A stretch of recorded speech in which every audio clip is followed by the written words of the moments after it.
they stepped out for a moment, but we're going to run out of time if we don't get started. We've got a full slate of cases. I want to start out with a slight explanation of why I'm referring to Chapter 5 as discrimination instead of affirmative action. Because our author, I think, mistitled this chapter. And I find it hard to believe, given the fact that he's an attorney and he's a member of a minority group, that should, in my way of thinking, should make him very cognizant of the difference between discrimination and affirmative action. All of these cases in this book, in this chapter, as he said on the first page of the chapter, 893, deal with discrimination. So why does he title the chapter Affirmative Action? And I think it's important to address the legal aspect of affirmative action since he's presented the term to us. The first reference to affirmative action was in an executive order that President Johnson issued, in which all federal agencies and any entity receiving federal funds shall, which is a command, shall take affirmative action in recruiting employees as well as students in higher education. Notice in recruiting. Interesting choice of words, because too many people in the process of implementing affirmative action have completely misunderstood the intent of that executive order and have attempted to create some kind of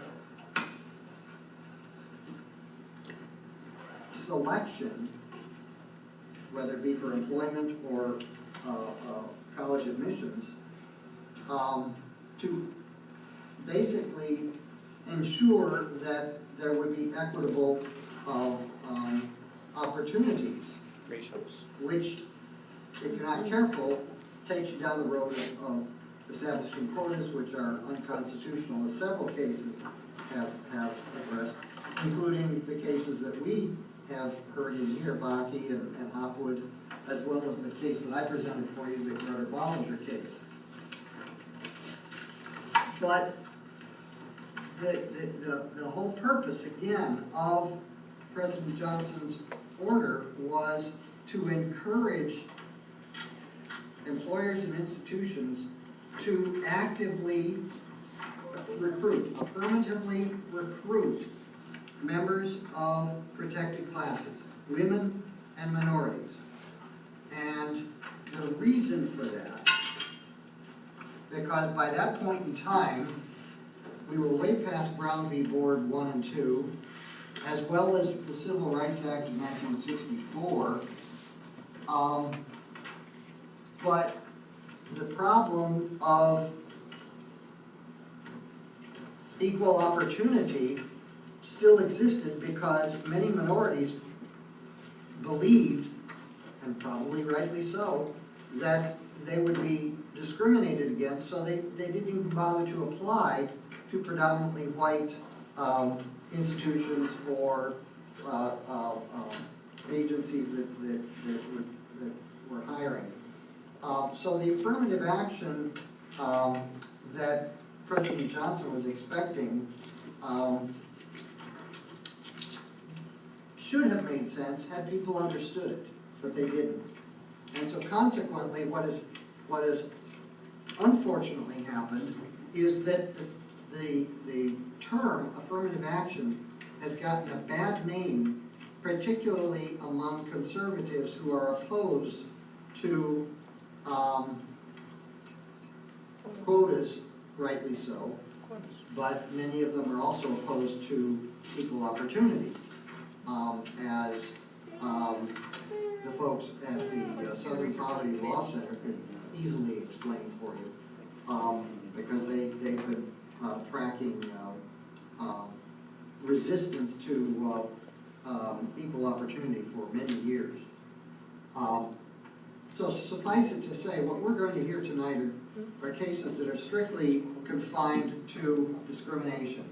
And having said that, we're going to start with the very first one, which is Adams versus Richardson, in our textbook on pages 896 to 898. And it can be found in volume 356 of the Federal Supplement, starting on page 92. Decided by the U.S. District Court in the District of Columbia, that's why it's DDC, in 1973. And back in that period of time, we didn't have a Department of Education, we had a Department of Health, Education, and Welfare. Richardson was the Secretary of Health, Education, and Welfare. Although HEW, Health, Education, and Welfare, began enforcement of the Civil Rights Act of 1964 with demands for desegregation plans for higher education from 10 states, the enforcement was not pursued, and Adams and others filed a class action suit against HEW. The case was heard in Federal District Court, as I said, which found in favor of Adams et al., the plaintiffs, the original plaintiffs, and required HEW to commence enforcement. Implication: federal funds cannot be granted to states whose public institutions violate federal statutes. Again, federal funds cannot be granted to states whose public institutions violate federal statutes. And at the end of that case is a very helpful appendix on page 898 that shows compliance efforts for a number of states.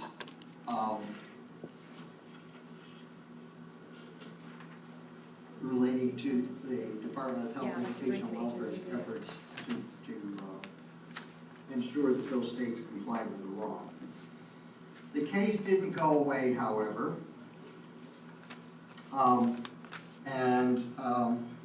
if you want to know where the Adams-Bennett case came from, there's actually a very nice, concise chronology of the Adams et al. Cases at the end of this case, this next case, on page 905. But this one is Adams versus Bennett in our text on pages 898 to 905. And it can be found in volume 677 of the Federal Supplement, starting on page 668, and decided by the U.S. District Court in the District of Columbia, once again in 1987 this time. And the reason this case is not showing as a federal appeals case is because if you look at that chart that I pointed out to you on page, the list of cases on page 905, you'll see that there are a couple of appeals cases that sort of filtered in there. And what happened was appeals vacated an earlier decision and remanded the case back to the district court in 1984. And this is the hearing in district court of this particular piece of that case. It got more complicated as more entities wanted to participate. So this is kind of a continuation of the Adams-Richardson case, and it incorporated additional plaintiff interveners, in particular a group entitled Women's Equity Action League, or WEAL, who claimed that the original ruling interfered with compliance on their behalf. Federal District Court ruled in favor of the Department of Education. It was no longer HEW at this point in time. Bill Bennett was the Secretary of Education at the time. And the Department of Education won the case, which was dismissed for lack of standing. And my implication applies in part to this legal concept of standing, because we don't have any other cases in the book that get into this issue. And I think it's important for you to understand, if you happen to be reading other cases that deal with tort cases that deal with standing. What the term standing means, and this is the first part of my implication, to have standing, plaintiffs must be directly affected by the applicable action. And I can give you a good example of lack of standing in a much more simple situation. Suppose you witness a car accident and the person who is the victim of the car accident files suit against the person who's liable and asks you to join in the lawsuit because you witnessed the case. You would be excluded from the case by the court because you don't have standing. You were not injured. Does that make sense? Okay. So, first part of my implication, to have standing, plaintiffs must be directly affected by the applicable action. And here's the second part of my implication, federal courts will not continuously monitor specific actions within the executive branch. This was a stinging statement by the federal district court, which, when you think about it, shouldn't be all that surprising because we had a conservative administration at the time that was not supportive of affirmative action or even to a certain extent equal opportunity, to the point where they would monitor individual institutions. One more time on that second part again. I would just read the whole thing. To have standing, plaintiffs must be directly affected by applicable action, and federal courts will not continuously monitor specific actions within the executive branch.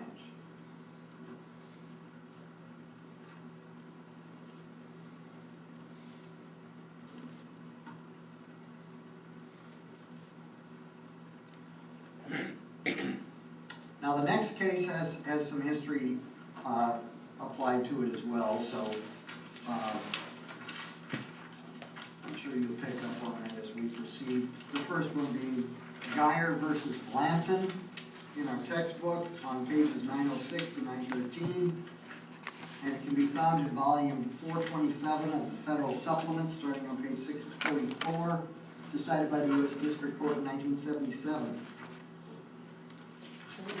Tennessee citizens and the United States, that sort of helps a little, sued the state of Tennessee to prevent the expansion of a predominantly white institution in Nashville, where a predominantly black institution had been established previously. And that ought to give you a sense of how easily the U.S. got involved, because that was clearly an attempt to defy the Brown v. Board decision, or separate does not equate with equal. And clearly Tennessee was thinking that they could get away with it. The whole state was thinking they could get away with it. Federal District Court ruled for Geyer et al., the plaintiffs, and ordered the state to merge the two institutions. And interestingly enough, after that order from the court, both Tennessee State and the University of Tennessee in Knoxville, as well as the state government, agreed to this consent decree to merge the two institutions.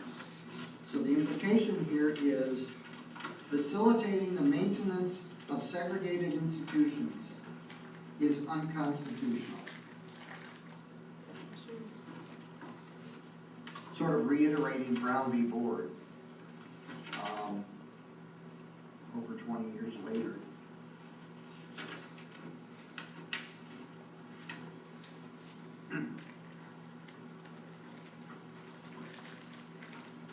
And for those of you who have studied the history of desegregation, particularly in education, you may be familiar with how difficult this process was, in particular among some of the southern states. As a matter of fact, when I believe it was the first Brown v. Board decision was handed down, one Southern governor said, well, the Supreme Court has handed down its decision, now let's see if they can enforce it. He was ready to defy it. I don't recall that was Wallace, Governor Wallace, but actually I think it was Governor Faubus in Arkansas, but I could be wrong. But you know, there were clearly some attempts to maintain de jure discrimination, and that just reminds me, I forgot to talk about that too up front before we get into our cases. So what we're talking about at this point in time is de jure discrimination, okay? And most of these cases in Chapter 5 really don't deal with de jure discrimination, because once we get through the first few cases and it becomes clear that discriminatory laws in the states were basically tossed out by federal courts, there was very little opportunity for the states to continue with what they were trying to do, which was essentially what we call de jure discrimination, or discrimination by law. What the affirmative action issue dealt with, as I talked about earlier, was really an attempt to obliterate de facto discrimination, discrimination by practice.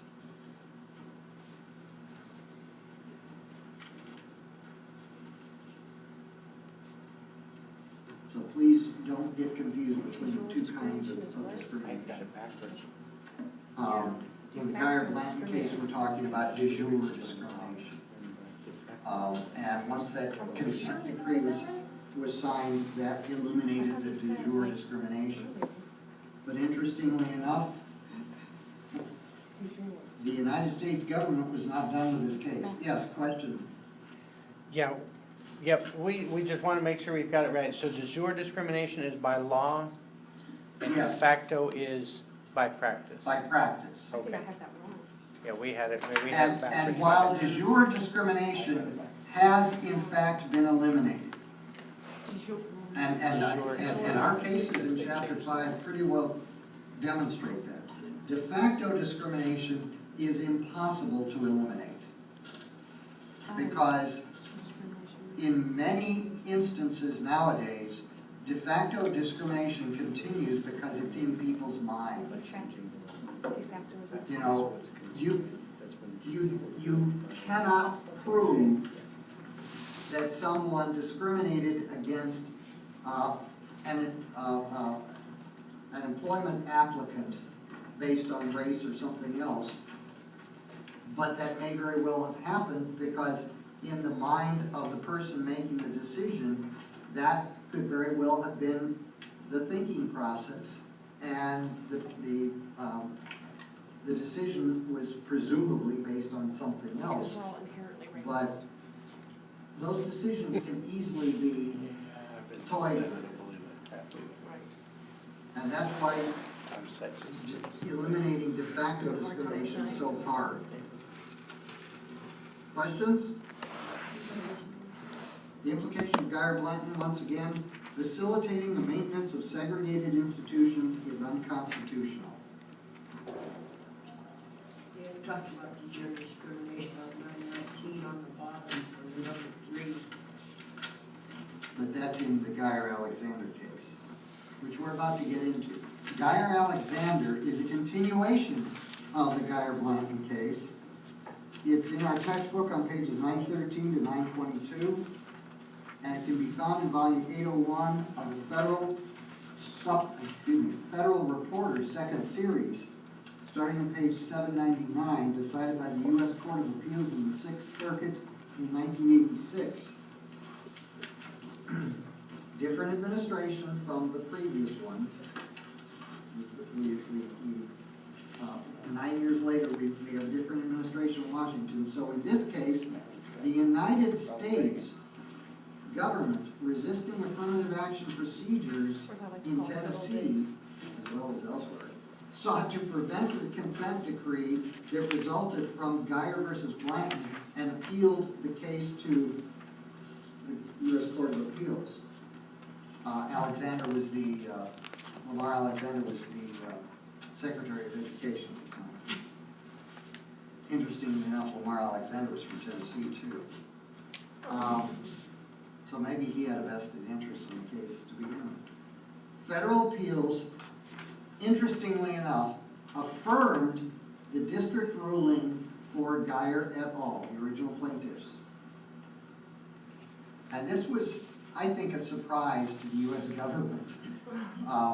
Apparently, the administration at that point in time had not selected enough federal judges with their perspective on things. The implication of Geyer-Alexander is a lengthy one.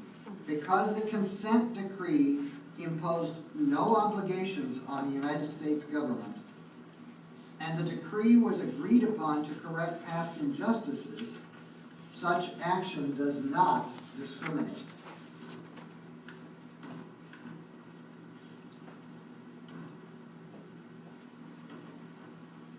Because the consent decree imposed no obligations on the United States, and the decree was agreed upon to correct past injustices, such action does not discriminate. Questions? Now, I've talked a lot about how these cases continue to wind through the courts and so on and so forth. If you look at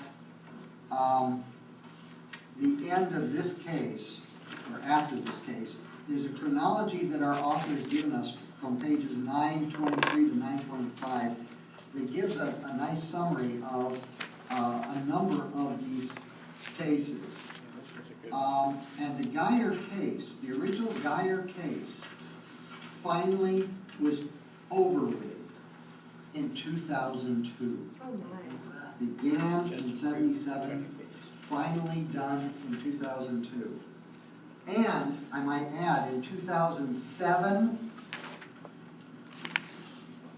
Rita Sanders Geyer, yes, the original plaintiff, the first named plaintiff in the case, was hired by the University of Tennessee at Knoxville, a predominantly white institution that tried to create that branch campus in Nashville. She was hired to serve as an associate to the university's chancellor. So it was clear, I think, certainly by that point in time, if not before, that the University of Tennessee had really gotten on board with eliminating segregated, any aspect of segregated institutions. The university, in other words, had somehow gotten past the old days of the 70s when they were supporting segregation and were finally moving into the 20th century at that late date, which is the 21st century. Questions? All right, the next case in this chapter is United States versus Fortis. Adrienne? I will say that before reading this case, I really didn't understand what the dual system in post-secondary education, to me didn't make sense. And then after reading it again, realizing that before segregation, you had a totally segregated institution, you had the white institution, and you also had the black institution. Exactly. Yeah, and I thought, okay, Elkhorn, I said, okay, those are, that happened there a long time. The second Morrill Act, if you go back to chapter 1 and look at the list of legislation, the second Morrill Act created the black A&M institutions because of the presumption that African Americans would have difficulty getting college degrees because of segregation. time, so it was an effort way back then on the part of the federal government to begin leveling the playing field, but, as you can see, it's taken a long time. It makes sense that we did have a dual system.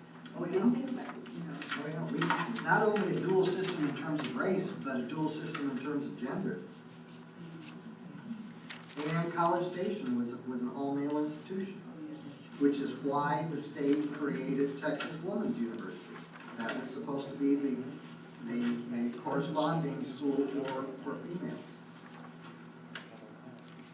Took a long time to get those institutions integrated too. So why do guys want to get into a female institution, vice versa? Females want to get into all of this? Because that's a great. I would say why not, but That's really why they want to, that's a great kinesiology program out there at Texas Women's University, one of the best in the country.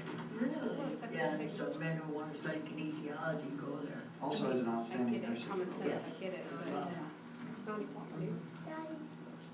And as we discovered from an earlier case, excuse me, we haven't got that case yet, so I'll leave it alone. Okay, let's hear your case. All right, so in 1969, the United States Department of Health, Education, and Welfare initiated efforts to enforce Title VI of the Civil Rights Act in 1964. Would you give us, please, the other information on the case? Okay, We sure. haven't gotten that, we got distracted, I think. Okay, this is what I'm going to get. Private petitioners No, initiated... no. The name of the case, Oh, I'm etc. sorry, I didn't even start, okay, all right, forgive me. We got sidetracked. Okay, this case, United States versus Fortis, found on pages 925 through 927 in the textbook. Volume 505 of the U.S. Supreme Court, page 717, decided in 1992. Okay, all right. You didn't hear her, did you? Okay, She's not right. No, she's not. She had the page number from. private petitioners initiated a lawsuit in 1975 citing that the state of Mississippi had maintained a racially segregated efforts in its prior dual system for post-secondary education in violation of Amendments 5, 9, 13, and 14. Additionally, the United States filed its complaint of intervention, charging that state officials had failed to satisfy their obligation under the Equal Protection Clause of the 14th Amendment in Title VI to dismantle Mississippi dual systems in higher education. Decision, the Supreme Court ruled in favor of the United States. The implication I show is located on page 928, and the state does not discharge its constitutional obligations until it eradicates policies and practices traceable to its prior de jure dual system that continues to foster segregation. Yeah, that's the second paragraph under the Roman numeral 3, as I recall. And if you look above the beginning of that case in that chronology the author gave you, that case, the Fortis case, was finally settled in 2005. Takes a long time for those things to get clear of the courts, because many people continue to fight against equal opportunity.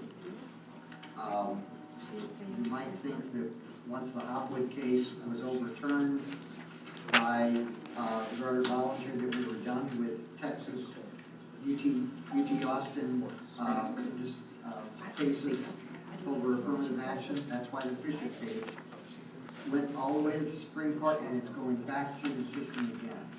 Because the Supreme Court remanded it back to the lower court, and it's winding its way through the system. There actually is a group, and I believe the name of it, you'll be amazed, is called the Center for Equal Opportunity. It's an ultra-conservative group that opposes affirmative action, and is going around the country filing lawsuits against higher ed institutions that have admissions policies that this group believes actually are intended to enable equal opportunities in admissions. They don't even want equal opportunity for minorities at all, this group. And yet they call themselves a Center for Equal It's Opportunity. affirmative action, not equal opportunity. That was an intentional Play on act on their words. part. This deals with part of the research I've been doing since 2009. Questions about this case? The Fortis case, okay? Moving on, the next case is Ann Richards, Governor of the State of Texas et al. Versus the League of United Latin American Citizens, or LULAC. Afton? Ann Richards, Governor of the State of Texas, et al. Versus League of United Latin American Citizens, LULAC, found on pages 937 through 942 of our textbook. It's located in volume 868 of the Southwestern Reporter, second series, starting on page 306, and was decided by the U.S. Supreme Court in 1994. No, it was not. It's a state case. It's a state Supreme Court. Southwestern Reporter can't have federal cases. None of the regional reporters can have federal State cases. Supreme Court of Texas. Explanation: 9 Mexican-American organizations and 15 Mexican-American individual plaintiffs filed suit alleging discrimination in the allocation of resources in undergraduate, graduate, and professional programs to the border area schools. Specifically, they contended that the defendants had placed academic programs in physical facilities where they were largely inaccessible to border area residents, and have funded the institutions in the border area at lower levels than any other institutions. And now I'm going to read from page 937, where it says the trial court, it's the first paragraph there. The trial court rendered a declaratory judgment that the higher education system was unconstitutional under the Texas Constitution and enjoined defendants from giving any force or effect to the Higher Education Appropriation Act to the Texas legislature. The state perfected a direct appeal to this court pursuant to Texas Government Code 22.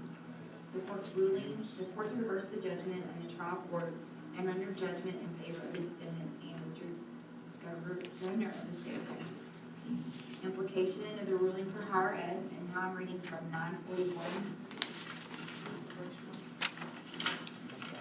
where it says before, it's the second to last paragraph, before a neutral classification is found to be in fact a racial classification which violates the federal constitution guarantee of equal protection, a showing of both disproportionate impact and discriminatory intent or purpose is required. Official action will not be held unconstitutional solely because it results in a racially disproportionate impact. Proof of racially discriminatory intent or purpose is required to show a violation of the equal protection law.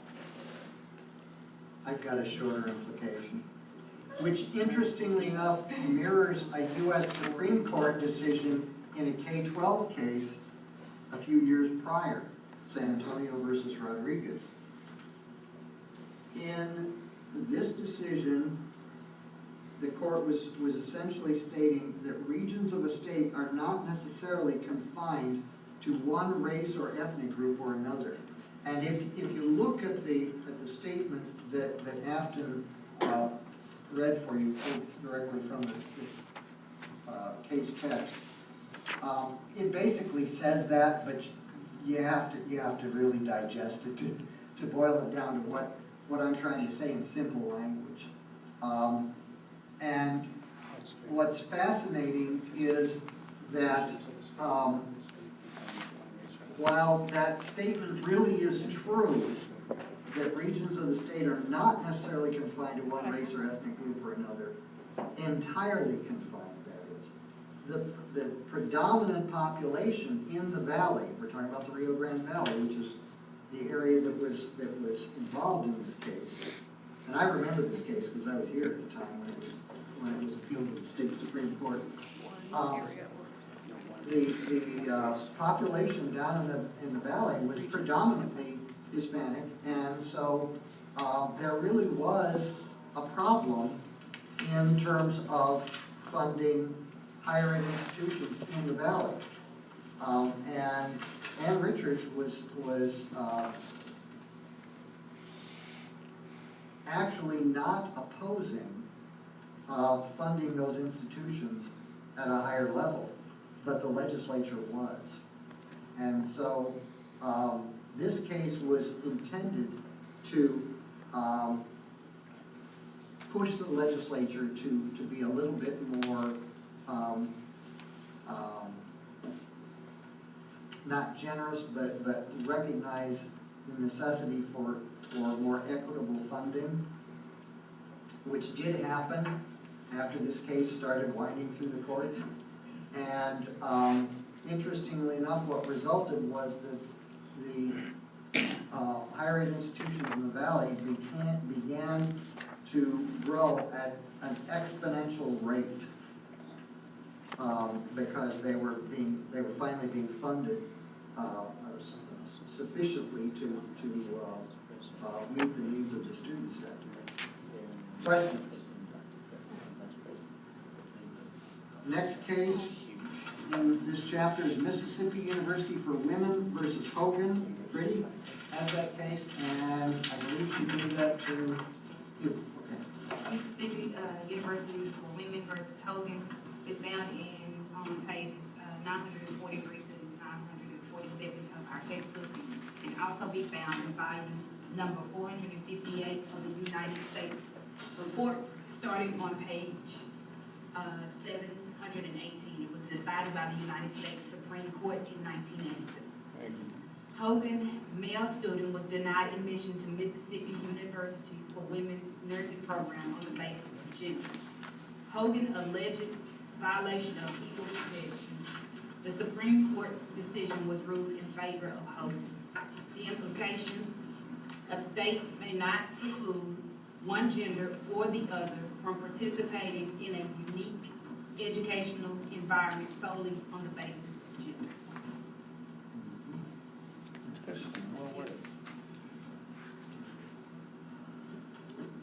Said another way, it's pretty much, my implication says pretty much the same thing. Absent a lack of opportunities for the targeted gender. Now that's an important statement because that will be refuted in the next case. Exclusionary admissions policies are a violation.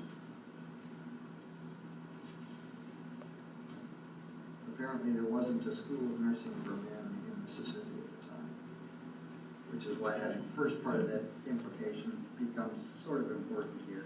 Absent a lack of opportunities for the targeted gender, exclusionary admissions policies are a violation. Last case in this section, which has to do with affirmative action in institutions, is U.S. versus Virginia et al. Mike, you have the landmark VMI case. It's the U.S. versus Virginia et al., found on pages 947 through 955 of our textbook. It's in Reporter Volume 518 of the United States Reports. It is on page 515. It was decided in 1996 by the U.S. Supreme Court. In this case, VMI excluded women from enrolling at the institution. VMI was a state-supported institution, and it produced what it called citizen soldiers. The Court of Appeals recommended equal access or equal institutions created for women, or for VMI to stop taking state funds and privatize so as to retain its exclusive population of males. Virginia, in response, created the Virginia Women's Institute for Leadership, VWIL, at Mary Baldwin College. The court's ruling, exclusion of a population by gender, violates the Equal Protection Clause of the 14th Amendment because the VWIL was not equal to the VMI, affording women a lesser opportunity. The state failed to produce an exceedingly persuasive justification for maintenance of an exclusively male state-supported institution. The implication of the ruling: the 14th Amendment guarantees equal protection by gender as well as other qualifiers. To defend a separate argument, the defender must present an exceedingly compelling justification for the statute, such as that classification serves important government objectives and that the discriminatory means employed are substantially related to the achievement of those objectives. That's from page 949 of the text. You know, I just pulled mine from page 955, Well, which that's uses right. some of the same language. The state must show an exceedingly persuasive justification, sound familiar? For withholding from women qualified for the experience premier training of the kind VMI affords. And the importance about this case, which somewhat contradicts the Hogan case, the previous case, is that the court was recognizing that it's not enough to have a separate institution. It has to be equal. And you cannot create an equal institution that matches VMI overnight. VMI had many years of history behind it that demonstrated the kind of, as the court said, premier training that it affords. Questions? That brings up just such interesting things, because any school that has a history, I mean, you can take schools virtually anywhere, and this almost precludes opening any new schools, because there's no way you can open a new school that has the same cachet, the same traditions, everything, as a school that's been around 100 years. Sure you can. No, you can't. So long as the purpose of starting the new school is not to address discrimination. Okay. Keep in mind, VMI was all male Yeah. before the Supreme Court ended that. And interestingly enough, I mentioned A&M College Station being all male. They changed that situation long before this VMI situation came up. The only reason VMI fought against integrating its campus was because of an age-old notion in this country, which interestingly enough is about to end finally, permanently, that women should not be in combat. And that was why VMI said there's no reason for women to attend VMI because they can't be in combat. The court didn't buy that argument.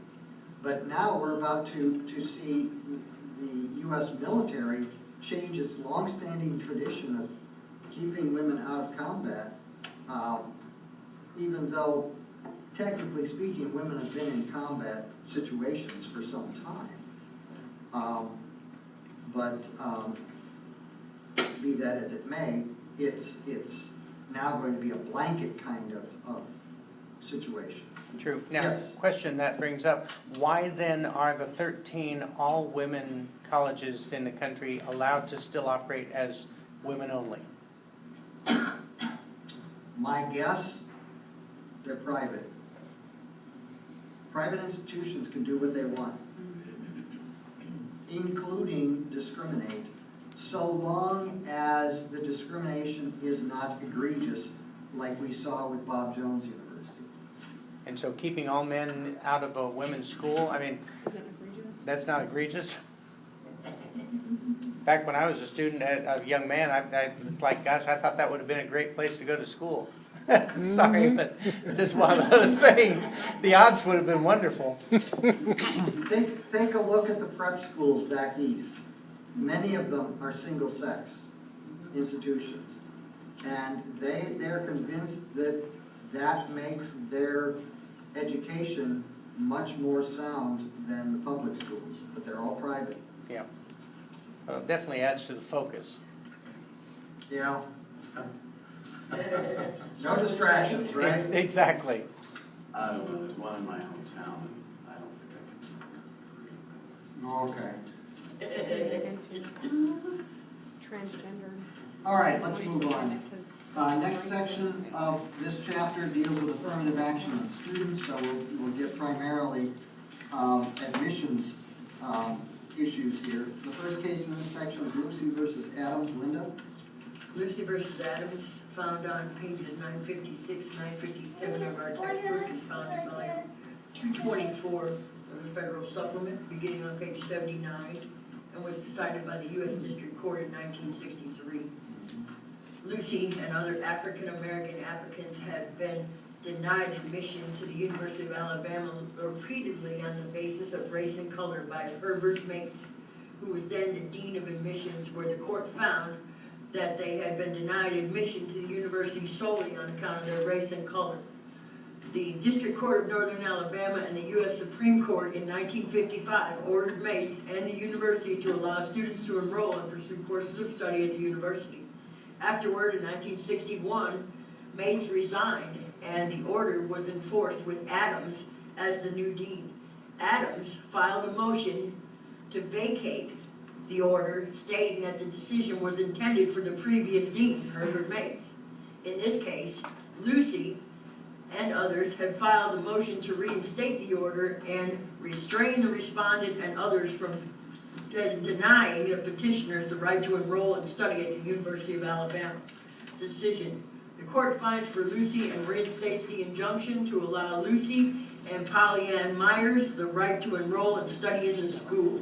Implication: when a public officer is party to an action in his official capacity and resigns during its pendency, his successor is automatically substituted as a party. And that comes from page 957, where it says the number 1 in the center of the page.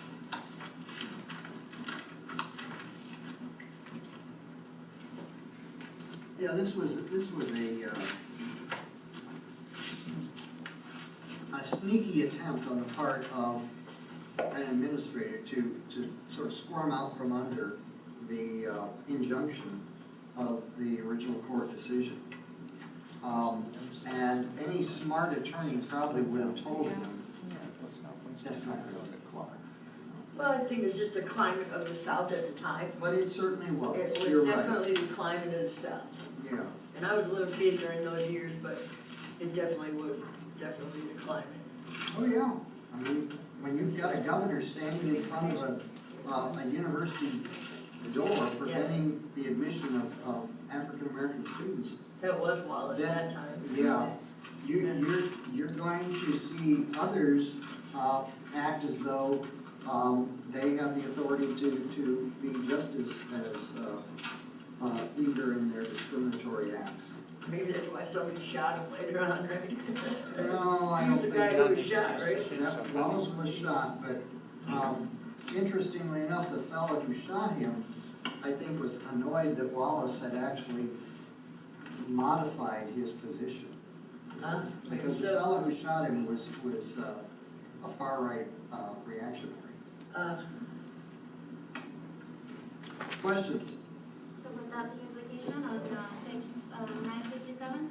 Say that again, please. No, Clarification? I have it, I was just wondering if I missed it. It's right there. Yes, the implication on 957 where it says number 1 in the center of the page.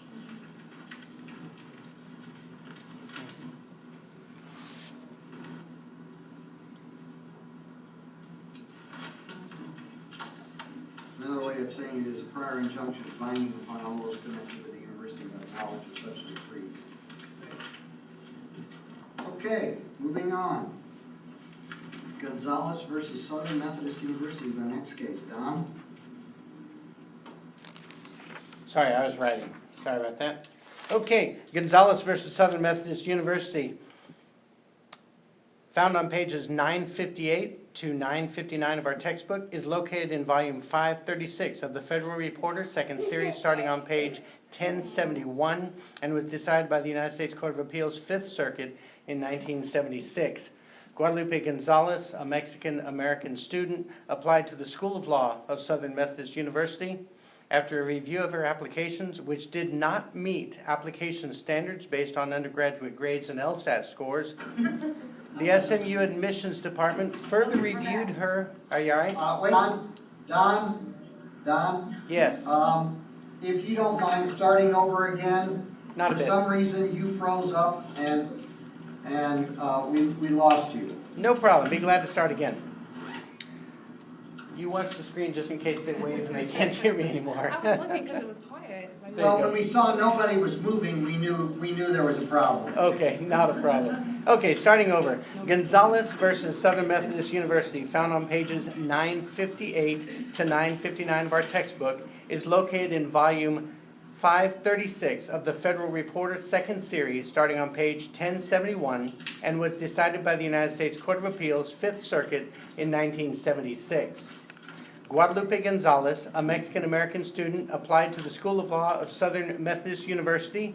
After a review of her application, which did not meet application standards based on undergraduate grades and LSAT scores, the SMU Admissions Department further reviewed her application in order to determine her merit in light of her full academic record and to eliminate any possible cultural bias in her LSAT testing.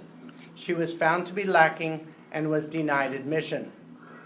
Gonzalez filed suit alleging that SMU discriminated against her on the basis of her race and moved for an injunction prohibiting SMU from denying her admission. The lower court found in favor of SMU. Court of Appeals affirmed their decision. My application is failing to qualify for admission to a program does not in and of itself necessarily imply discrimination. In order to support a claim of discrimination, a student needs to show that they have met all admission qualifications and were denied on the basis of a constitutionally protected class. Okay, I have a slightly different implication because it provides instructions for other administrators in support of what SMU actually did. A policy to review minority applications individually to vitiate the effects of any possible cultural bias in entrance tests provides sufficient protection. It kind of goes back to that Arizona case that we had in chapter 4, in which the institution was looking at the application in a subjective manner. And the courts have repeatedly stated that objectivity in entrance, in admissions decisions is not required. If you can demonstrate that you are treating every applicant fairly, you don't necessarily have to make your selections based on numbers. And in fact, if you do, and you also try to level the playing field, you're going to end up discriminating, as was the case with the Gratz-Bollinger decision out of Michigan, which was the undergraduate admissions, and the Supreme Court ruled against them because it equated to a quota system. Can you say the implication again? Mine, a policy to review minority applications individually to, and I'm quoting here, vitiate the effects of any possible cultural bias in entrance tests provides sufficient protection. One of the common, I'm not sure where I got that. It's in the middle of 959, the third complete paragraph down, middle paragraph. Fourth paragraph, you said? Yeah, the word cultural biases in quotation marks, middle of paragraph. Excuse me. One of the actually better known aspects of college admissions regarding discrimination has to do with the inherent bias in all entrance tests. And I have to say, you know, Texas did something really impressive back in the late 90s when the legislature passed a law preventing colleges and universities from denying admission to students based solely on an admissions test. And that includes undergraduate and graduate. And yet I still get these inquiries from prospective students, you know, what score on my GRE test do I have to get admitted? And I have to tell them, state law does not allow us to have a minimum score. And yet some institutions still list a minimum score on their websites in violation of the state law. It's amazing. When that law was passed, our university spent at least a year ferreting out any language that we could find that that might give students the impression that they, that their scores might not be adequate, including such statements as, oh, well, you'll have to retake the GRE test. Anytime a student asks me that, all I have to say is, can you find an official score report somewhere? Because there's the problem with the GRE test and many of the standardized tests. If you took the test more than 5 years previously, Educational Testing Service out of Princeton, New Jersey, will not report the score because they claim that the score is no longer valid. Psychometricians probably would support that statement. But suffice it to say, we still accept a formal, an official score report, even if it's 10, 15, 20 years old. And my doctoral institution at Arizona State University did the same thing way back in 88. I had to stop and think. We had to somehow get up to speed here, but we're there now. But it's an important state law, and it was intended to get around the restrictions that Hopwood placed upon us before we were able to sort of disregard Hopwood thanks to Grutter Bollinger. Dr. Travis, when Yes. I called to check on, when I called Commerce to check on my DRA scores, I didn't know I was accepted or not. The admissions lady told me, well, and then kind of paused. And I said, what does that mean? She says, well, if the board decides that it's too low, they'll review it and put you on academic probation for the first semester. You prove yourself that you can pass the courses. This person needs an education. I said, what? Yeah. I'm here though.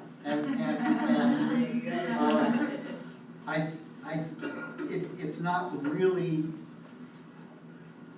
information that our admissions office clearly has made sure that everybody knows, because even at the undergraduate level, they cannot deny someone based on a low SAT or what's the other test? ACT. ACT test. I should know ACT, that's what I took.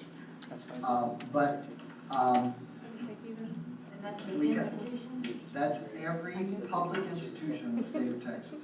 So they can list the minimum score, but they can't. They can't even list a minimum score because that suggests that they will deny students who don't meet that minimum score. It's crazy because when I worked at the University of Texas, we listed a score we denied people all day because And when was that? 2008. That was a violation of state law. I looked it up as of today, it's still on those websites. Yeah, University of Texas. Now, what day? What day was it? After what day? Oh, the legislature passed that law in like '99, I think it was. Because I remember we were still trying to clean up some of the language on our website a few years after that. Because it takes a long time to educate everybody. We had faculty who didn't know that law had been passed. And they were telling students, oh, you gotta retake the GRE, or you gotta retake the SAT, or whatever.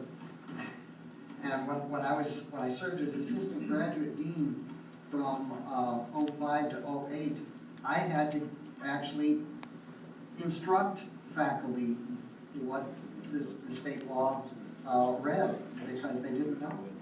And that's not unusual. When new legislation is passed, if it doesn't affect you automatically, at your home, you're not going to think about the ramifications of that legislation. And if it affects you at work, you're going to assume that a superior will tell you, this has to change. And we had a graduate dean back in the early 2000s who was, actually, there was one prior to Dr. Headley, who began the process, Dr. Kendra Finkel began the process of eliminating the language of the low scores, et cetera, et cetera. but it took a long time to get people to understand. Now that I think about it, I think it was the GPA, the class ranking, Now, that's a whole different but they issue. would do, but the test for the entrance requirement, the SAT and ACT in there. So It's say, still on. if you don't have a 19, you have to have a 3.5, if you don't have And the state law allows that.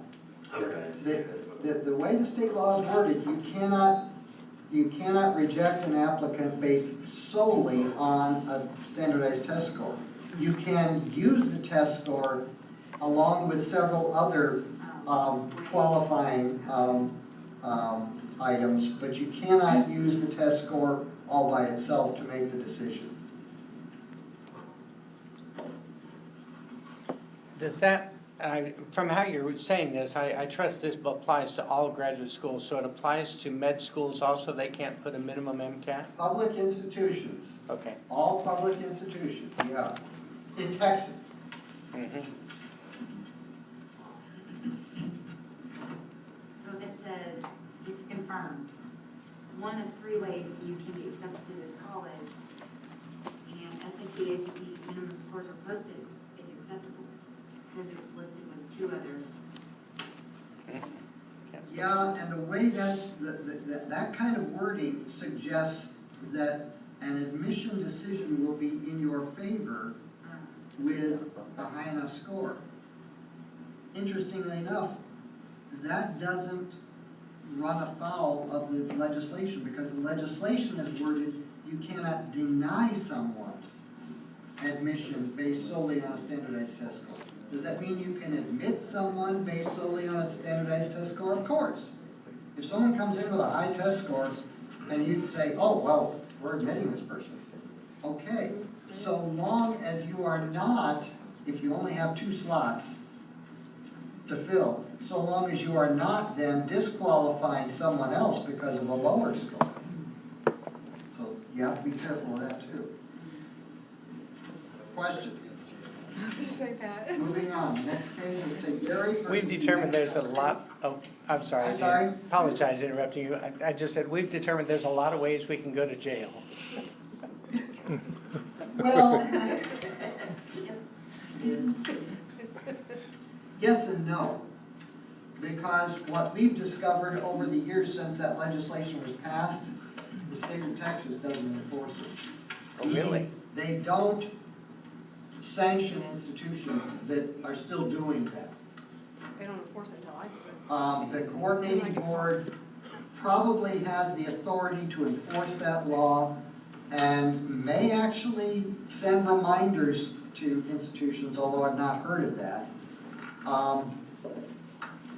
So my guess is, even though the legislature was, and the governor at that time were committed to taking that action, because it isn't being enforced, tells me that they really are not that committed to it. Do you think part of the reason it's not being enforced is that the prospective students just plain don't know it? Well, I think it's probably not being enforced for the same reason that FERPA doesn't get enforced. Imagine the infrastructure required to enforce some of these laws. Good point. And FERPA cannot be enforced locally. In other words, if you are a student who finds out that your parents were notified of your grades and you file suit against the institution over FERPA in federal court, you know what the federal court will do? Throw the lawsuit out. There's another, it goes back to another case that should be in your book, and it's not. There was a case,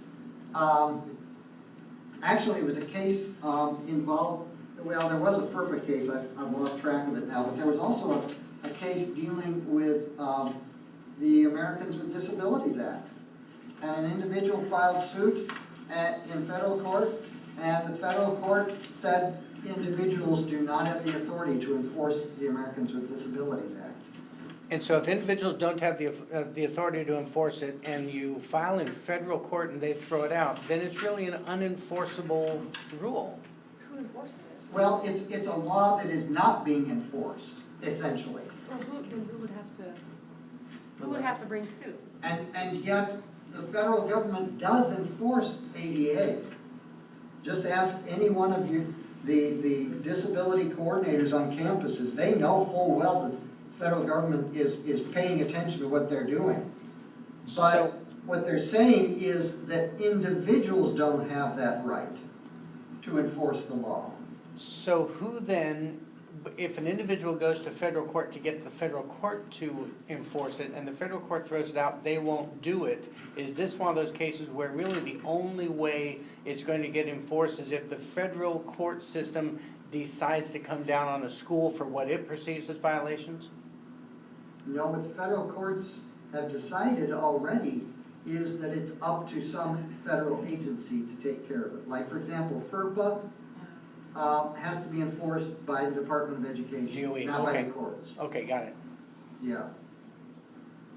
And ADA, I'm not too sure what the federal courts are thinking about that, other than the fact that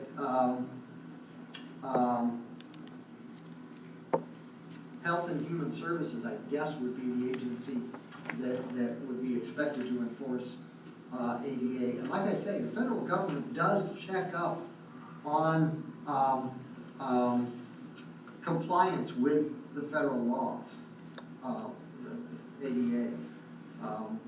It's just that the enforcement probably isn't as good as we might like it to be.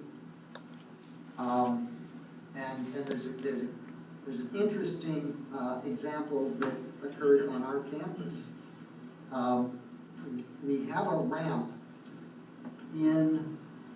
on the east side of Education North, the building where I office on our campus, to provide handicap access, wheelchair access.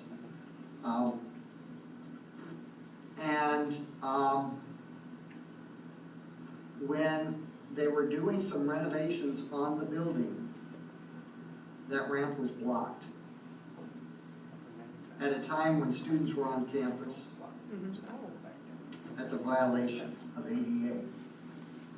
Now, could somebody have warned the institution about that? Sure, but that would have required that somebody come around and inspect. And the federal government doesn't have enough employees to go around everywhere and do that sort of thing.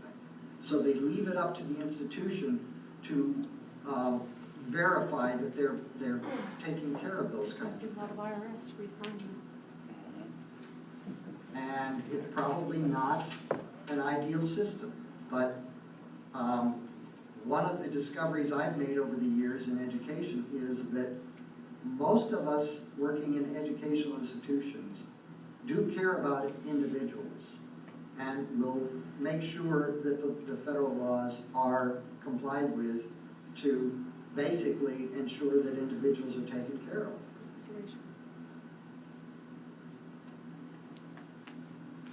Okay, we need to move on. Next case is Tayari versus New Mexico State University, Mara. Yes. Tayari versus New Mexico State University is found in our textbooks on pages 961 through 967, located in volume 495 of the Federal Supplement, starting on page 1365, decided by the United States District Court for the District of New Mexico in 1980. Explanation of the case. Regents decided to get rid of Iranian students at New Mexico State University. 15 Iranian students who stated that they were being denied of equal protection in the law and due process rights guaranteed to them under the Constitution of the United States. They seek a judicial declaration that this action is unconstitutional. Court's ruled in favor of the Iranian students. The jury stated that the action taken by the regents imposed as an impermissible burden of the federal government's power to regulate immigration and conduct foreign affairs. It must be invalidated, which is very close to my implication on page 967. This case helps establish that the university may not impose an impermissible burden of the federal government's power to regulate immigration and conduct foreign affairs. Which again is on 967, right under the stars.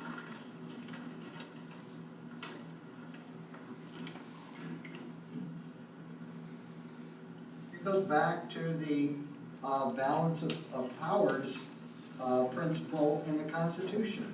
The Constitution makes it very clear that some of the powers in the country devolve to the federal government and some to the states. And in order to ensure that we don't have too many conflicts between the federal government and the states, those are completely separate. And granting visas clearly is a federal area of federal jurisdiction. The states cannot interfere with that. Questions? Next case is Southeastern Community College versus Davis. Sabrina? Southeastern Community College versus Davis, on pages 969 to 973 of our textbook, found in volume 442 of the United States report, starting on page 397. It was decided by the United States Supreme Court in 1979. Francis Davis sought admission to the nursing program at Southeastern Community College, which received federal funds. Davis also suffered from a hearing disability and was unable to understand speech without lip reading. Davis's application was denied. She asked for reconsideration and her application was denied again. Davis filed suit in the United States District Court for the Eastern District of North Carolina, which ruled against her. The United States Court of Appeals for the Fourth Circuit overturned that decision, and the Supreme Court confirmed the trial court's decision. The court ruled in favor of Southeastern Community College, holding that there was no violation of 504 when Southeastern concluded that the respondent did not qualify for admission to its program. And the implication is found on page 970, and it says that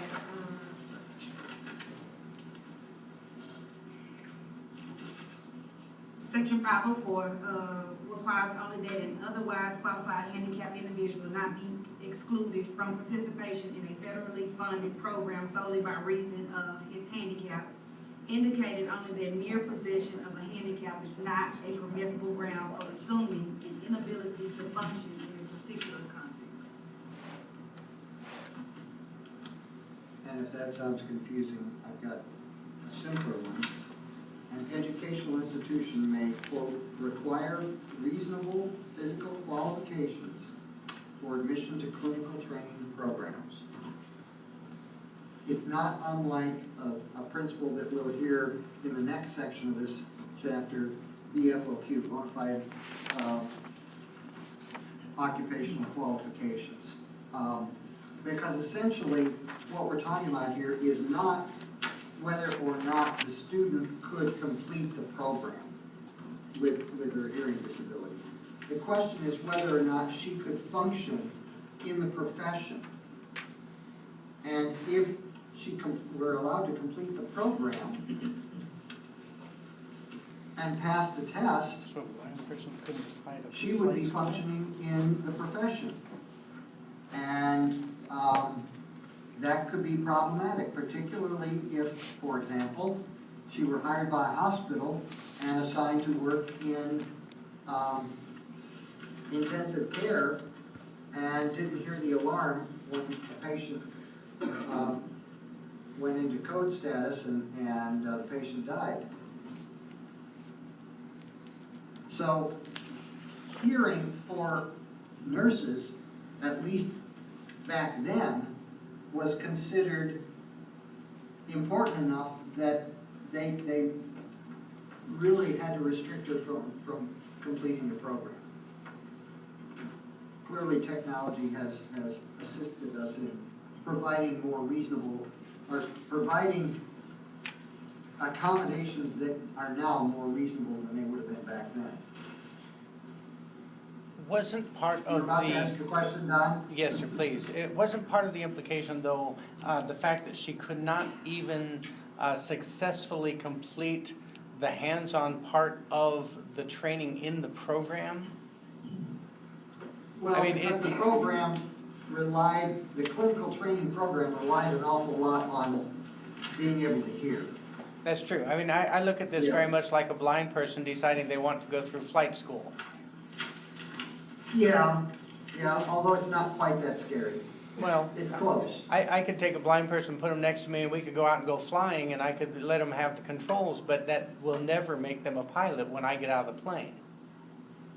Granted, but in the clinical situation for nursing, if she's given instructions when her back is turned, and She'll never hear she can 'em. read lips, she's not going to know what's being said. But if she is turned to the point where she can read lips, no harm, no foul. It's a whole lot more serious for a blind person trying to fly. Yeah, good point. Yeah. But,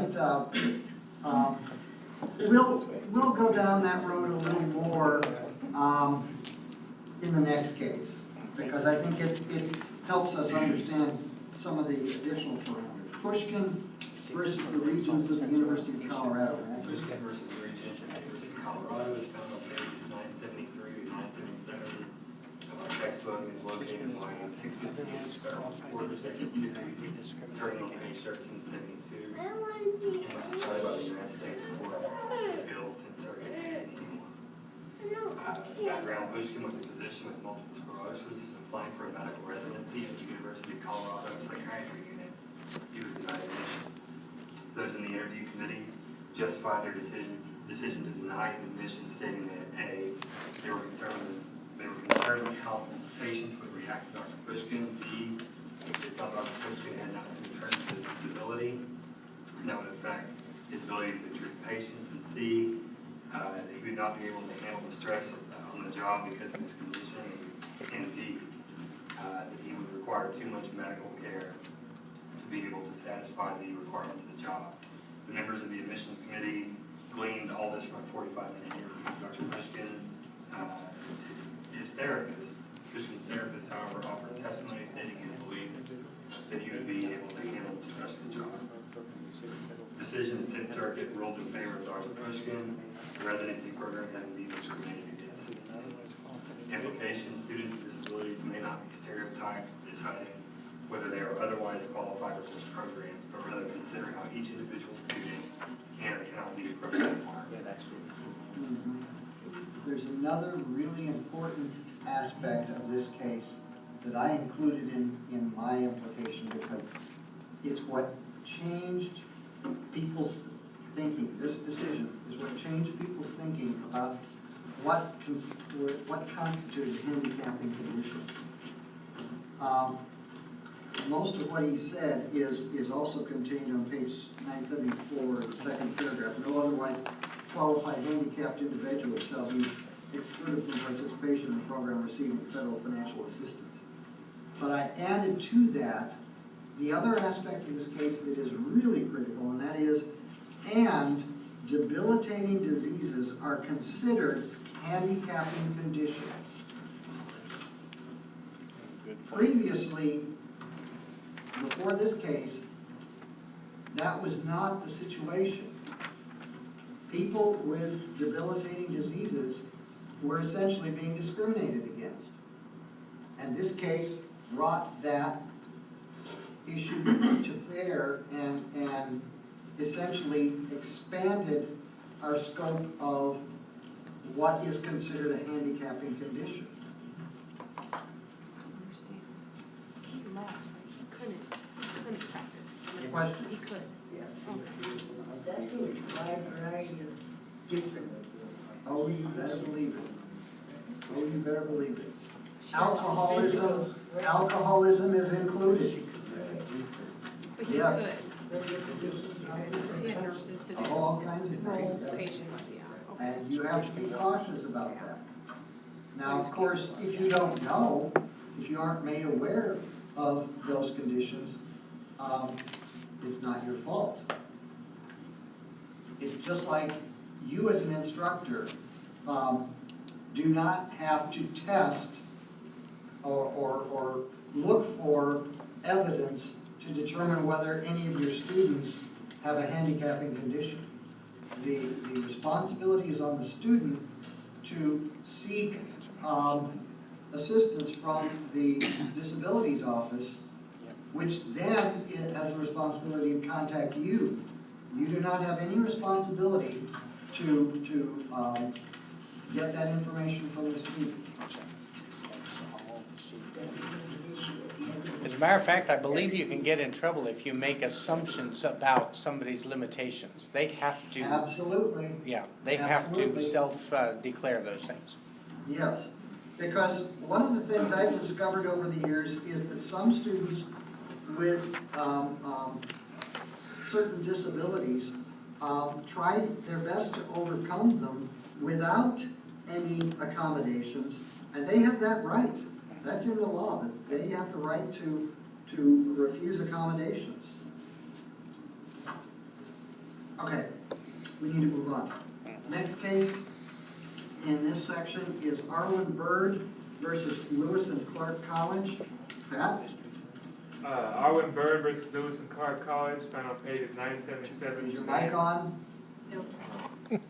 Arlen Bird versus Lewis and Clark College, found on pages 977 to 981, volume 303 of the Federal Reporter, 3rd series, beginning on page 1015, decided by the U.S. Court of Appeals of 9th Circuit in 2002. Issues that prompted the case was Bird was a student of the college when an automobile accident left her confined to a wheelchair. Due to her injuries in the college, rebuilt parts of the campus to make it wheelchair accessible. In 1994, Bird was accepted in the overseas program, which required exploring of the Australian continent. Global, the company responsible for the trip, stated they will revise the trip to make it accommodating for Bird, but due to her disability, she was having to alternate exercises instead of what everyone else was doing. And at 22 locations, Bird did not have full wheelchair access. She stayed at the places she did stay. The bathrooms were not fully wheelchair accessible due to the doorway being too narrow, and her bedroom involved a stairway. Lastly, the transportation was not wheelchair accessible and that she had to be carried onto a bus. The decision, the college complied with the Title III of the ADA due to the not depending on number of locations that are wheelchair accessible, but having wheelchair accessible locations. Due to Bird enjoying many benefits despite her disability, the jury found that she was not denied benefit of the Australian program solely to her disability, and the district court was not using its discretion in refusing to order a withholding of her grades. And then the implication that I had was on page 980, where it said, no otherwise qualified individual with a disability in the United States shall solely by reason of her or his disability be excluded from the participation in, be denied the benefits of, or be subject to discrimination under any program or activity receiving federal financial assistance. And then also, it was ruled in favor of Lewis and Clark. I didn't say that part. Okay. It affirmed. A slight, go ahead.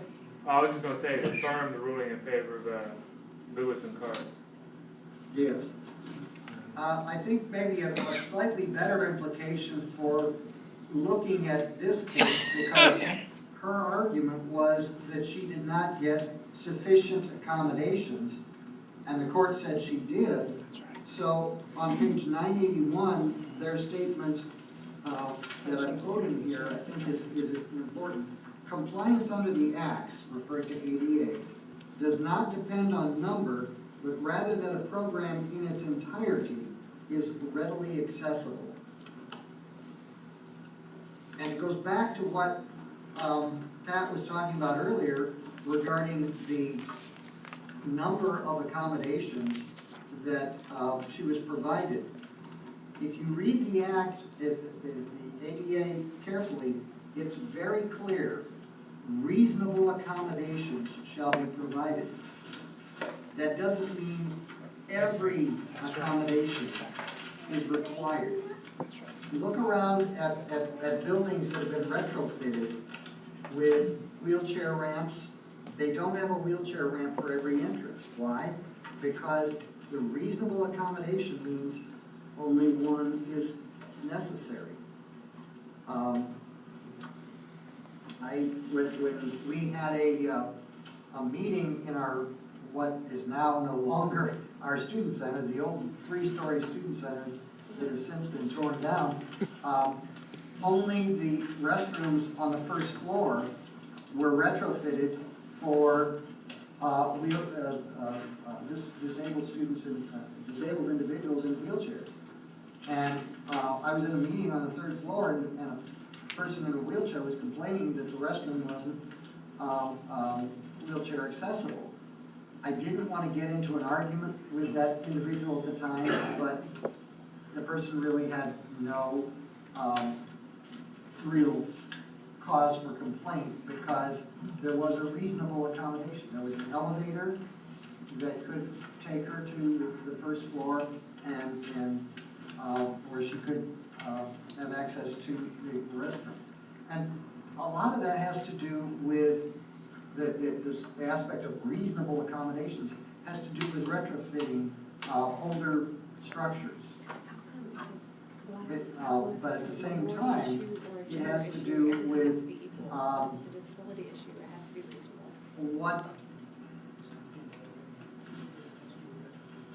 what additional expense the institution might have to incur.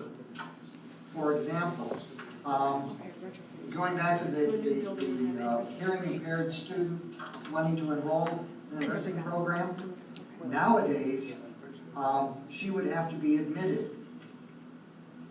But could she require the institution to have a sign interpreter provided for her? No.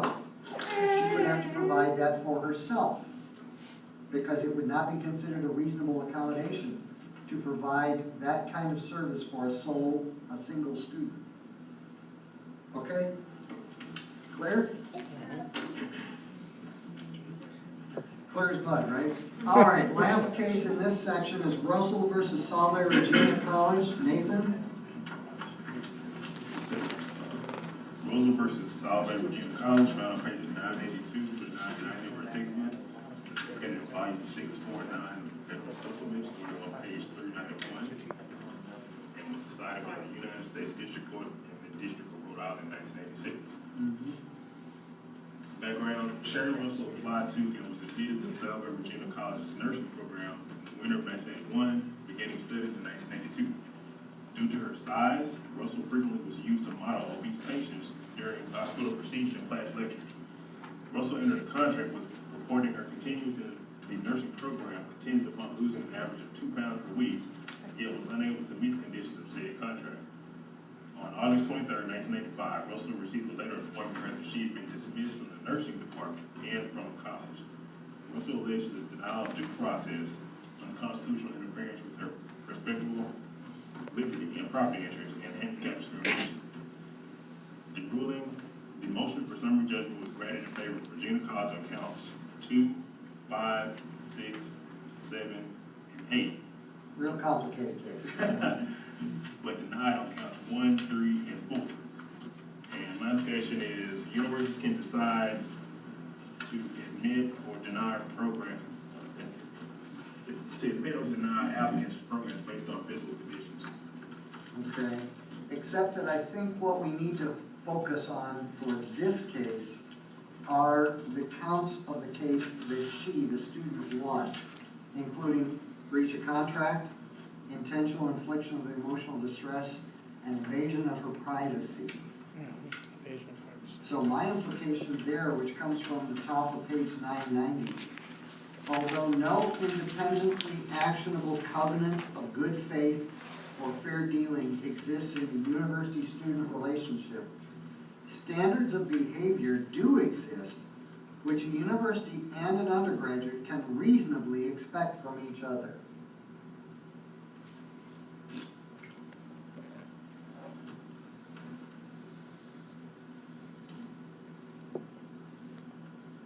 In other words, don't abuse a student because of the student's appearance. And at the same time, make sure that you don't breach contract also because of that.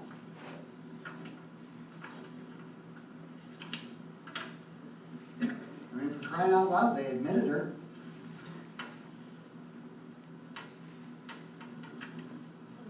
Questions? Next section of this chapter, actually it's the last section, there are only 3 sections of this chapter. This one is entitled Affirmative Action in Employment. And the first case in this section is Bazemore versus Friday.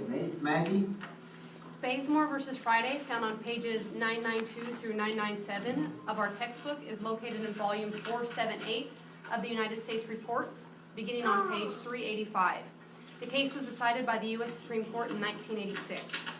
Friday, various University of North Carolina officials and county commissioners were accused of several issues alleging racism in employment and services of the North Carolina Agriculture Extension Service, including salary disparities based on race by employees of the Extension Service, recipients of its service, members of the Extension Homemakers Clubs, and parents of the 4-H youth clubs.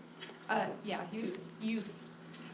The U.S. Supreme Court ruled by affirming in part, vacating in part, and remanding for further proceedings the actions of the Court of Appeals. The U.S. Supreme Court vacated the ruling that the Extension Service had no duty to eradicate salary disparities, and that the lower court could not disregard petitioner's statistical analysis because it reflected disparities, and that it could not hold the petitioner's regressions as unacceptable evidence, nor could they ignore it. They remanded the lower court to examine all of the evidence and record, and they affirmed the lower court's decision not to certify a class of defendant counties, in addition to finding that neither the Constitution nor the Department of Agriculture regulations require more than what the Extension Service had done to disestablish segregation. The implication is essentially found in the second paragraph on page 995. Discrimination with respect to salaries or any other discrimination prior to the time it was covered by Title VII does not excuse perpetuating that discrimination after the school becomes covered by Title VII. And, very importantly, regression analysis can be acceptable evidence of discrimination. That's important because that was the first case in which, as she pointed out, statistical evidence could be used to predict future discrimination. Can be used for... Can be used. I didn't give you that case, Maggie, because I was checking up on the connection with your background. It just happened, you know. But I'm sure you found it more interesting than some of the others you looked at. I did. Can you say the second half of that? And regression analysis can be used to? Can be acceptable evidence of discrimination. Great, thank you. Because as those of you who know statistics, regression analysis is used to predict future behavior based on past behavior. And that's what they were using it for in this case. Question. Next case is Abrams versus Baylor College of Medicine. Adrienne?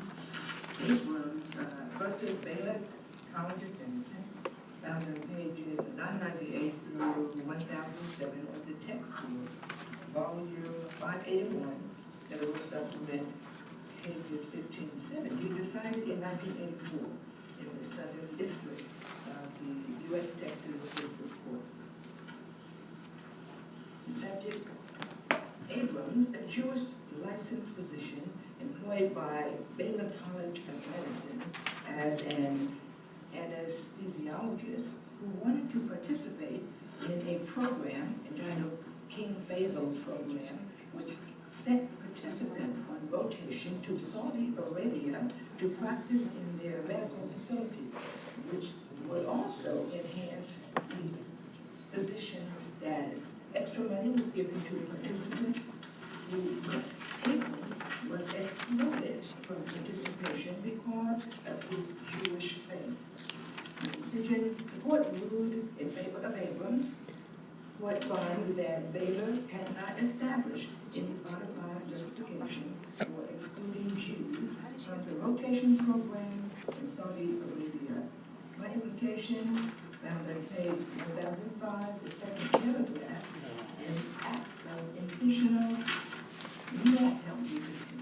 an act of intentional discrimination, together with indifferences and insensitivity, would be in violation.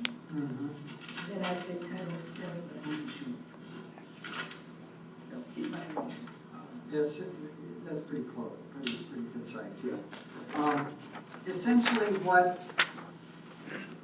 Baylor College of Medicine was doing was protecting this program that they had with the King Faisal arrangement.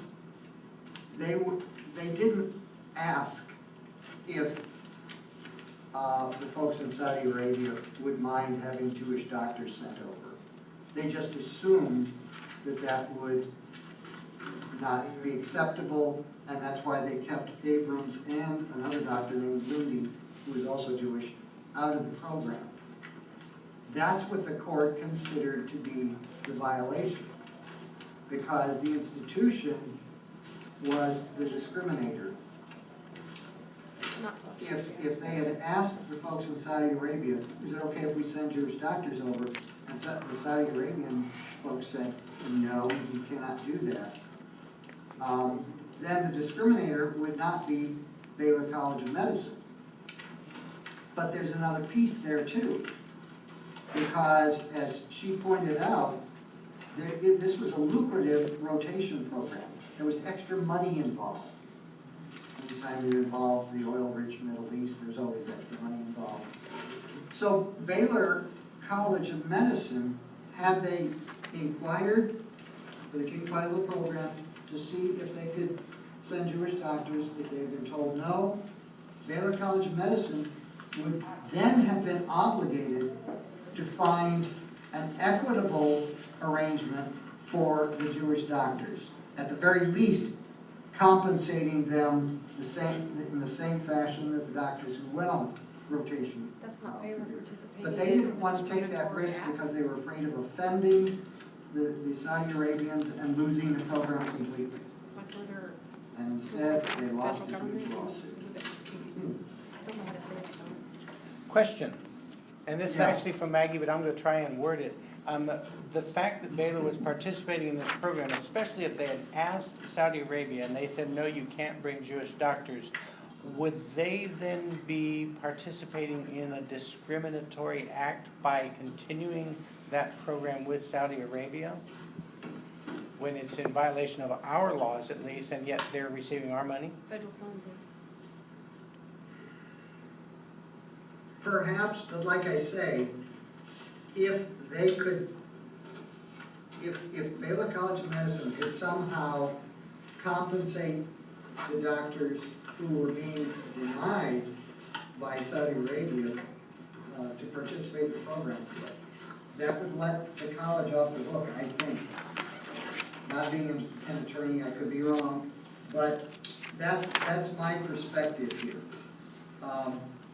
But they did not ask Saudi Arabia if they could send over Jewish doctors. So they were solely at fault there.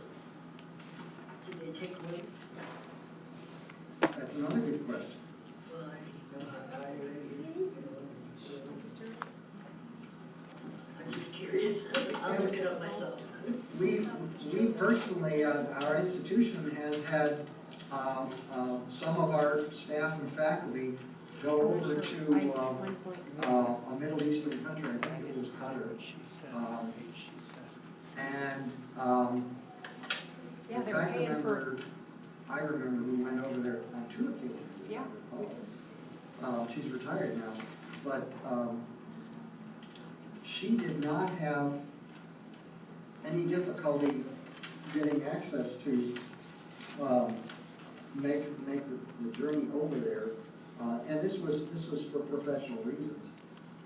But she was instructed on behavior and dress. And she followed their expectations. I think that, you know, is reasonable given the fact that essentially what we're dealing with there in many of those countries are national laws. It's not just a custom. These are written into their laws. Dr. Travis, I don't know the dress code and policy of Pakistan. I was approached by an educator from Pakistan to come and run an etiquette school for girls. Mhm. I turned him down because I have my style. So therefore, I know they would not allow me to be me over You there. said you didn't know. Perhaps, I don't know myself, because each country in the Middle East has different laws.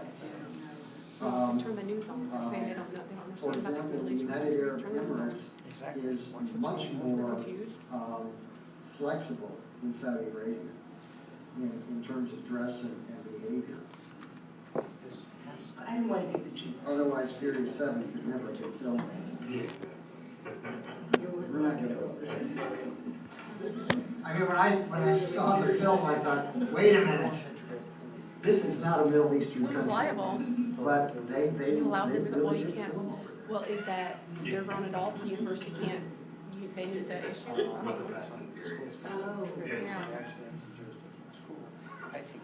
Next case is Pine versus Loyola University of Chicago. Robert, Could you hit that for me, brother? he's reaching for the microphone. Thank you. Okay, Pine versus Loyola University of Chicago. The case is found on page 1008 through 1013 in our textbook. The case is located in volume 803 of the Federal Reporter, second series, starting on page 351, decided by the U.S. Court of Appeals for the Seventh Circuit in 1986.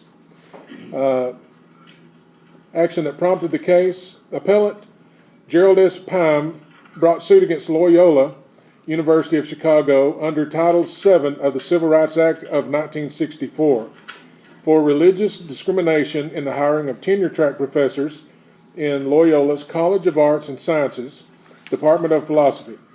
The Department of Philosophy had passed a resolution reserving the next 3 vacancies in tenure-tracking teaching positions for Jesuits, members of the Society of Jesus. Pine was turned down for a tenure-track position in Loyola's philosophy department, not because he is a Jew, not because he is not Catholic, but because he is not a member of the Jesuit order, therefore not being deprived of an employment opportunity because of his religion. The court ruled in favor of Loyola University of Chicago. My implication: there are legal bona fide occupational qualifications and only reasonable accommodations must be made. The court recognized that being a Jesuit teaching the philosophy courses for this institution was a reasonable bona fide occupational qualification and is therefore reasonably necessary to the normal operation of the institution. And if that is the case, an institution can in fact require a particular religion, sex, or national origin as a bona fide occupational qualification. But in my notes, as you will discover for the lecture, which interestingly enough, I've already completed. All right. When I get back to campus, I'll open it up for you. I did that intentionally because the final's coming next week. So I didn't want to be late getting that done. I noted that those of you who are dealing with bona fide occupational qualifications need to be careful. Our system has a wonderful training on discrimination, and one of the scenarios that is presented to us in that training is on bona fide occupational qualifications.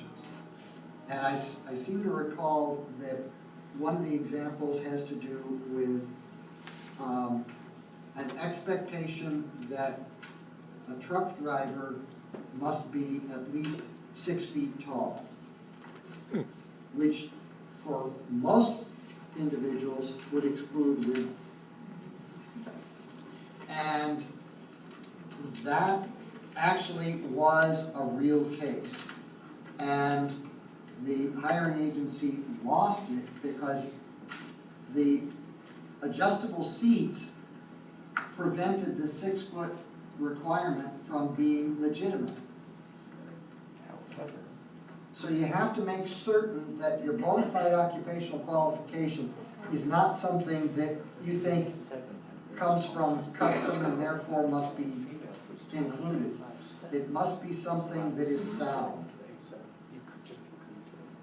okay?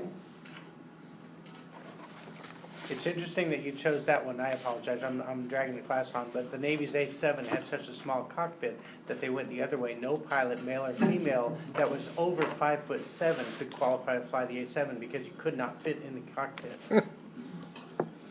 Well, that makes sense, you know. You're certainly not going to be expected to retrofit the aircraft, for crying out loud. Or to throw away the existing aircrafts and order new ones. All right, moving on. Next case is Farrell versus New York University in our textbook on pages 1013 to 1016. And it's located in volume 502 of the Federal Reporter Second Series, starting on page 1229. Decided by the U.S. Court of Appeals in the Second Circuit in 1974. Farrell was a faculty member who was employed on soft funding. You know what soft funding is, don't you? Grant-funded employment. And eventually terminated when the soft funding ran out. So she filed suit alleging gender discrimination. Federal Appeals, not surprisingly, affirmed the district ruling for the university. Implication: absent disparate treatment, discrimination does not exist.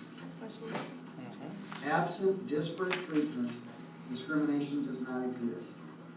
And we could certainly verify that there was no disparate treatment because all other members of the same research team were treated equally. This is clearly a case of both the plaintiff and her attorney not understanding anything about soft funding, I guess. Because unlike financial exigency, when soft funding runs out, the institution is not obligated to find you another employment opportunity on that campus. You are hired initially with the expectation that if the funding disappears, you are gone too.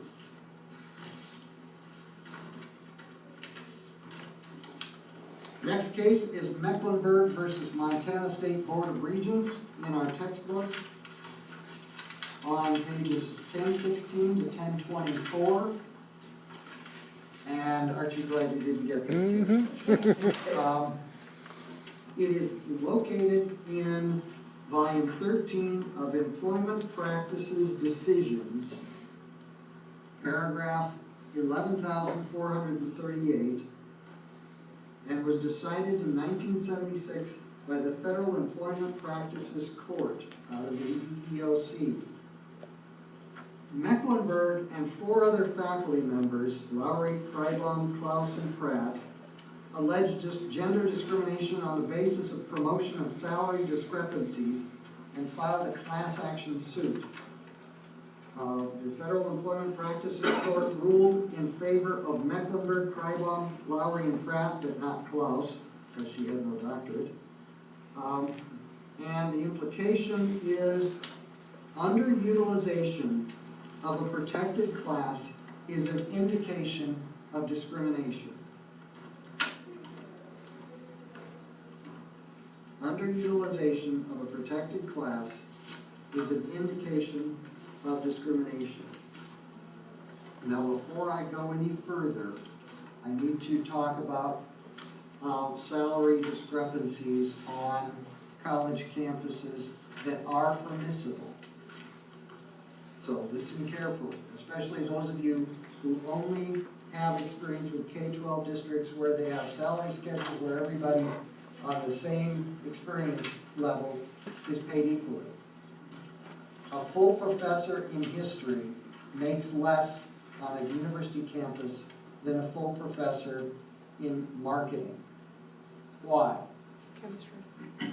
Because the marketing professor can make 3 times that or more in the private sector.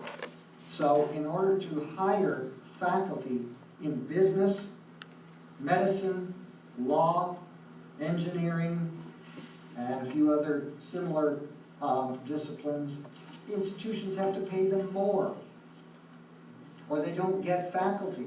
It's that simple. So if you are in the humanities, you're going to get paid less, because in the private sector, you don't have too many opportunities. And you certainly don't have any opportunities to get paid more. Historians, yeah, they can go to work for museums, but they tend to pay just as little as educational institutions.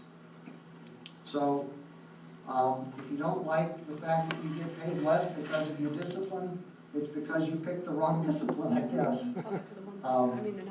But I understand that, because we in colleges of education get paid less than all those other disciplines I just listed: medicine, law, business, engineering, Sciences. and in many cases, the sciences as well. The STEM fields are critical to many institutions nowadays, and therefore they're factoring getting paid more. It's a big deal when I work at. Absolutely. Big deal. Questions? The last case in our textbook, if you ever think you get is Johnson versus the University of Wisconsin-Milwaukee. I'm not sure I can count that high. It's in our textbook on pages 1025 to 1027. And it's located in volume 783 of the Federal Reporter Second Series, starting on page 59, decided by the U.S. Court of Appeals of the Seventh Circuit in 1986. Johnson was an employee at the University of Wisconsin-Milwaukee who was terminated by the university, and she filed suit alleging age discrimination. Boy, did she need a better attorney. I'll explain why in a little bit. Federal appeals affirmed the district ruling for the university. Implication: to prove age discrimination, the plaintiff must demonstrate that age was a determining factor in the termination. I'll read that again. To prove age discrimination, the plaintiff must demonstrate that age was a determining factor in the termination, or at least prove a prima facie case of discrimination. Prima facie meaning sufficient on its face.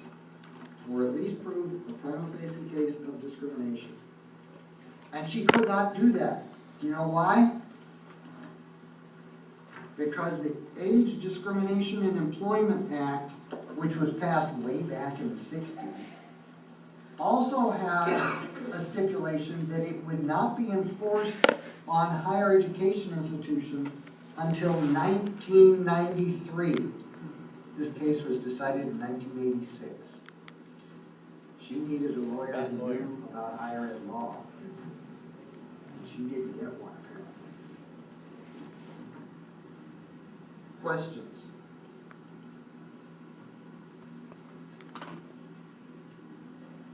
There were some other issues involved. I mean, as I recall, their son was employed there, and she was claiming that some of the things he did reflected badly on her, and she was reaching for anything she could find, but the court did not buy her arguments at all.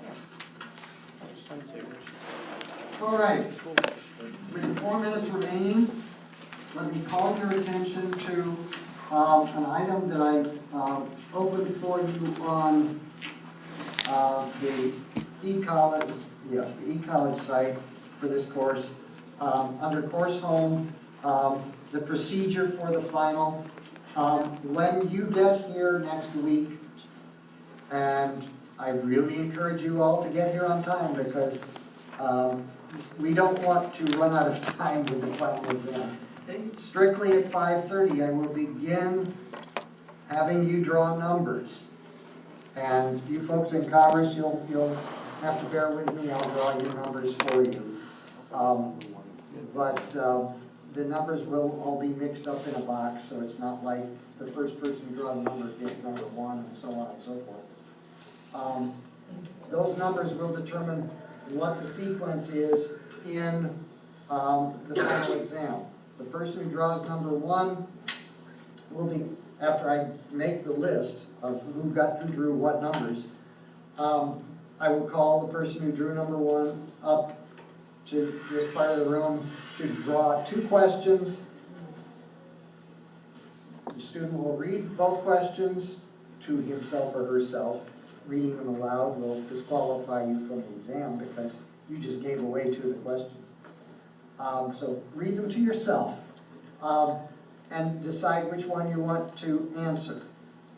Returning the other question to me, I'll put it back in the box, and you will return to your seat and quietly look for your response.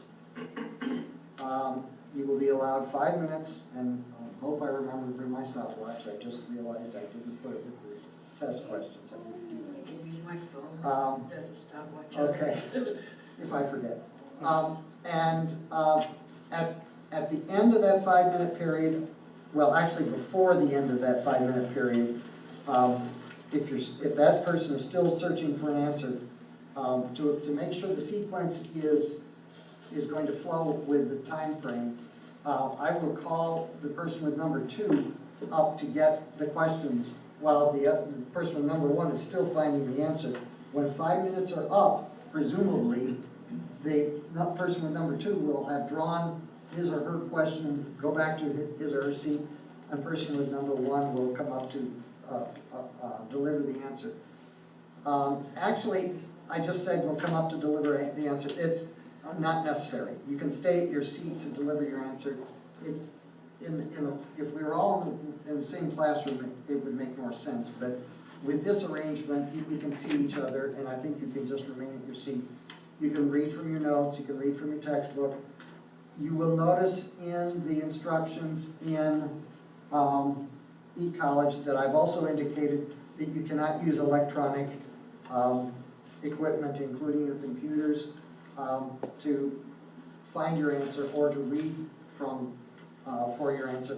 And I do that because a few years back we had an allegation of someone emailing someone during this process, presumably to cheat, and that created all kinds of difficulty.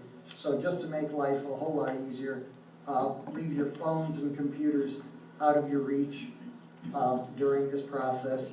And I must insist, I said this before, absolute silence must be maintained in both rooms. And I want you to keep your microphone open the whole time, folks in Commerce, because if you turn it off, I'll know, and then you're all in trouble.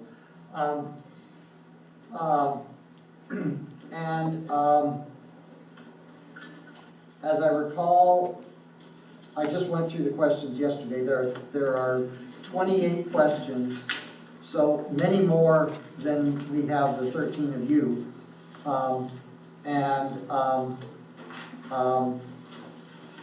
After we're done with your sequence, I'll go through the remaining questions that were not answered as part of the review, because the review is just as critical as testing you. You are not required to use all 5 minutes of your preparation time. If you finish early, alert me, and I will first ask the next person in sequence to draw questions before you provide your answer. So give us a moment to do that before you start your answer. What else am I forgetting? We cannot talk You cannot talk at any time while the 13 of you are in the process of preparing or delivering your answers. Because the presumption that I would have to make is that there's cheating going on, and that cannot be allowed for obvious reasons. One very important point, again, actually 2. If the question asks for something in plural, what measures or what types or something of that nature, I'm asking for more than one. So make sure you remember that. Okay? There are some questions that ask for something in plural. And the key to ensuring that you are not missing something is to make sure your answer is complete, okay? On occasion, we've had some people who, for whatever the reason, just misinterpret the question and deliver a completely erroneous answer. That might happen. I hope it doesn't in this case, okay? Question, Robert. If we think we don't understand this question, do we have the right to ask you for clarification? Students have done that in the past. It's a little bit complicated to do that here, but for you folks in Commerce, so you folks here know what we're going to be doing, I'm going to be delivering their questions to them via phone. I'm going to have to actually step out of the room to read their questions to them. And I will expect you to ask me at that time if you have confusion about the question you selected. Because calling me back is not an option, okay? It's already going to be too much logistical stuff as it is, and that's the nature of this distance ed arrangement. Dr. Travis, once you select the two and we say which one we want, will you then just be reading it for us to write it down, or do you have the ability on your camera to go ahead and just take a picture and shoot it to us so we've got it in writing on our camera? Oh, wait, never mind. We're not going to have any electronic stuff. Never mind. I answered that one for you. It would be better if you just write it down, yes. Got it. No problem. We can do that. Because once I hang up the phone after I've given you the answer, I expect you to do the same. Absolutely. And put it out of sight. Now, once we answer it, do you want us to throw it away? The phone? No? Yeah, No. let's throw the phone away. The question, so. Yes. Please throw the question away, because I'm asking the folks here to return their questions to me. Because my intention is to try to use these in the future, for future face-to-face classes, presuming that we can continue to do face-to-face classes. If the numbers continue like this, I don't know how long that's going to last. I think I told you how many students enrolled in this course last spring. 32. So, Well, if we can get almost 3 times as many students in an online course, how many times do you think the administration is going to want me to teach this course face-to-face? I think most of them don't realize how bad they needed to have face-to-face once they got into the online. I've heard many students say, I wish I'd have taken him face-to-face after they've had you online. Yeah, well, do you think the administration is going to listen to you? No, sir. Numbers and do-re-mi. Is there any chance of you? I will endeavor to offer face-to-face classes as much as possible, but, you know, the trend is coming to bite us, unfortunately. Any other questions about the exam? We're Does he need a overtime phone now. number from us? Does he need? Do you want us to verify who's going to be using whose phone next Friday, or can we just do that Friday? I'd like to know before Friday, yeah. Just one So let me know. Would you Robert. prefer to have one phone and then just make all of them with one? I would, because I'm dealing, as I said before, with some logistical issues. The fact that I'm going to have to leave the room and that sort of thing to read the questions to you. Would you like to write it down? We or don't do you want me them to- hearing the questions. Would you like to I'm write sorry? it down? Would you like to write down my number, or would you rather I email it to you? You can give it to Robert, and he can give it to me. Got it, sure will. Any tips? Just write it on there. Study tips? I think I have it, but. Study you the do. You format send of things your to notes and the textbook, so you know where to find stuff quickly. Because if you start panicking, you're lost, you know. Don't try to memorize everything, but you know what? Those implications are so important, they're worth memorizing. They really are. Because you will have some of these issues come up in your practice. Already seen some. Those of you who work in higher ed at some point in your lives. Trust me, it will happen. There was something else I was gonna say and it slipped my mind.